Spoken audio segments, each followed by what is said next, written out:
Hello and welcome to the College Point, dear all students.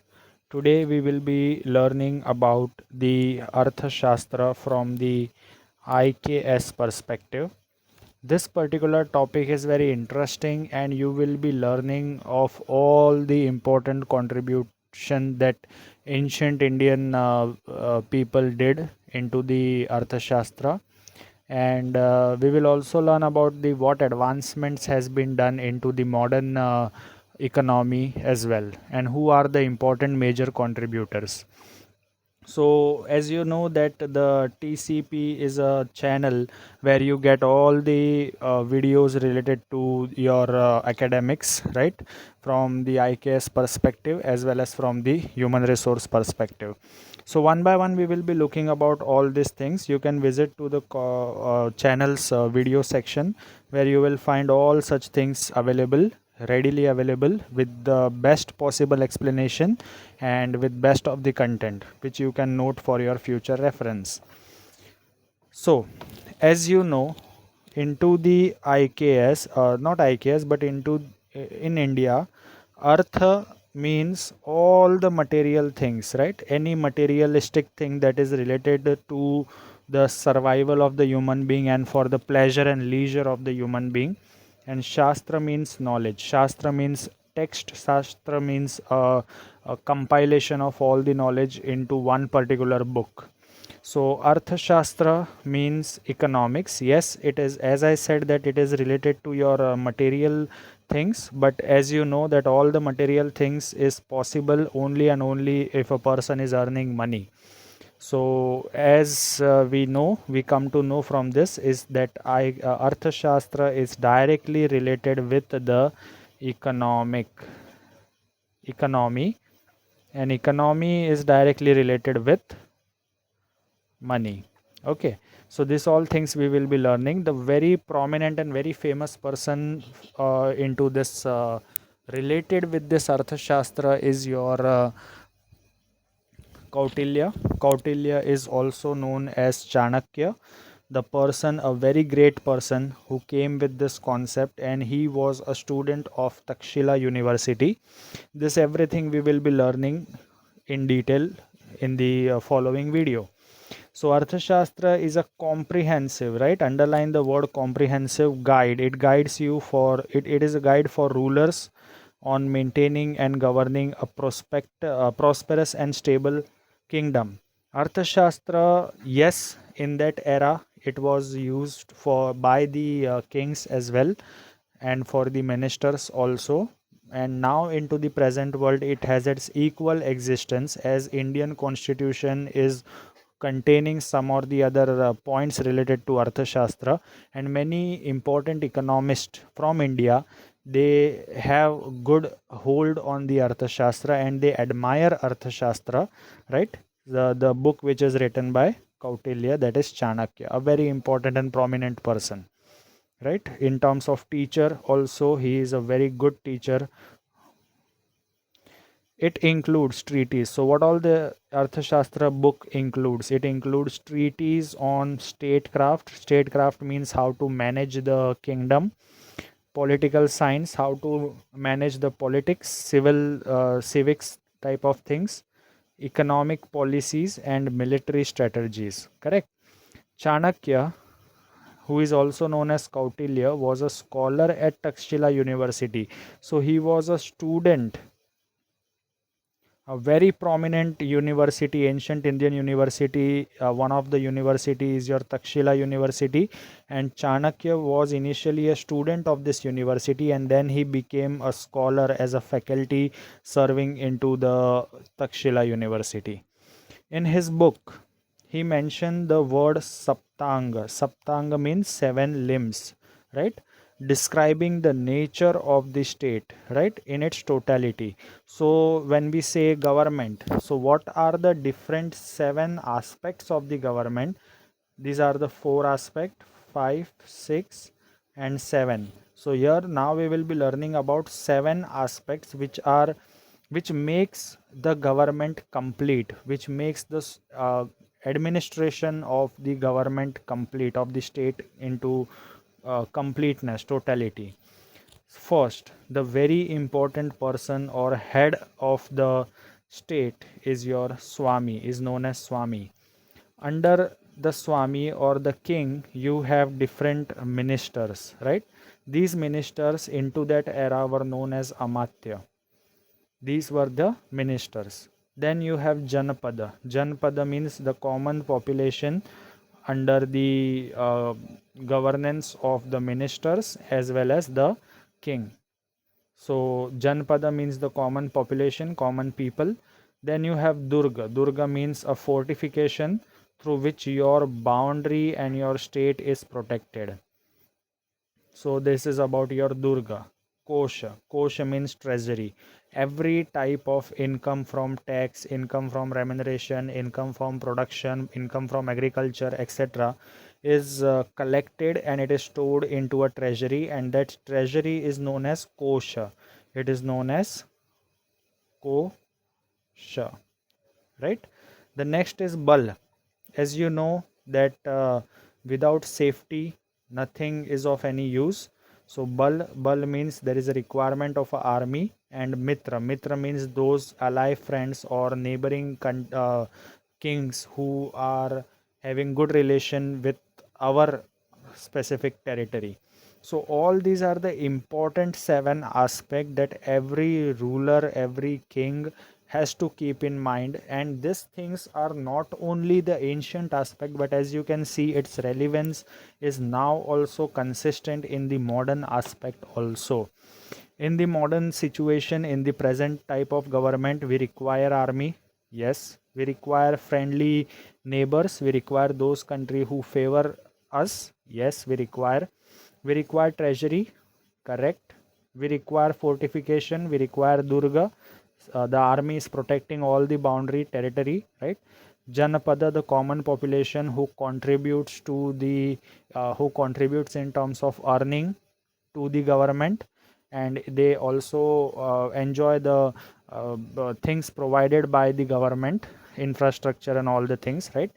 We have different ministers. These ministers, as we said, known as Amatya, and Swami, the head of the state. So we have president, and after that we have prime ministers. We have different types of ministers from different departments, different regions, areas of specialization, and accordingly all these ministers serves to the common population. We'll move next. Ancient Indian contributors. So other than Chanakya, there were different contributors who contributed in the field of economy in ancient India. The first, another important prominent person is Brihaspati Muni and Narada Muni, right? They gave the economic and legal principle. Can you imagine these people uh, into their time, into their era? They were very knowledgeable and they were very prominent person giving the knowledge of Arthashastra to the people. So they related to trade. The principles they gave was related to trade, wages, contracts and justice, right? The second prominent book is Manusmriti, discussed property rights, inheritance, taxation and duties of the rulers. Okay, so other than Arthashastra, other than Chanakya, other than Kautilya, you have two different types of contributors. The first is your Brihaspati Muni and the second is your Manusmriti and Narada Muni's contribution also. Thiruvalluvar, which is in Tamil Nadu, stressed ethics. It talks about ethics in wealth creation. Very important, right? Unethical wealth is of no use for the personal as well as for the society. It is harmful for the society. So Tiruvalluvar text in Tamil Nadu, they talk about, it has mentioned about the ethics in wealth creation, trade fairness and poverty reduction. Jain Buddhist texts like Anguttara Nikaya is a common word, same word, and Jataka Tales, right? Jataka Tales, these were the important books who spoke about wealth, distribution, ethical trade, labor and state responsibility. The responsibility of central state government into the present time. The next you have Medhatiti. Medhatiti was a prominent person who was a commentator on Manusmriti and added insights into taxation, property, and duties of the kings. When we move from ancient time to the medieval time, we have another good contributions of different people, and we can see it over right now. The first is Al Biruni. Al Biruni studied Indian society and economy, documenting agriculture, trade, and social system. Correct. The another prominent person is Abu Fazl. Abu Fazl detailed Mughal revenue system, price and wages in the book. The book is Aine Akbari. Another prominent person from medieval India is Amir Khusro. He mentioned market practices, coin age, and urban economy in Delhi Sultanate. Okay, so these were the important contributors from the medieval field, medieval era, and now we will be moving towards modern thinkers. The first modern thinker during the time of Britishers, during the reign of Britishers, and after the independence also. The first prominent person is Dadabhai Nauroji.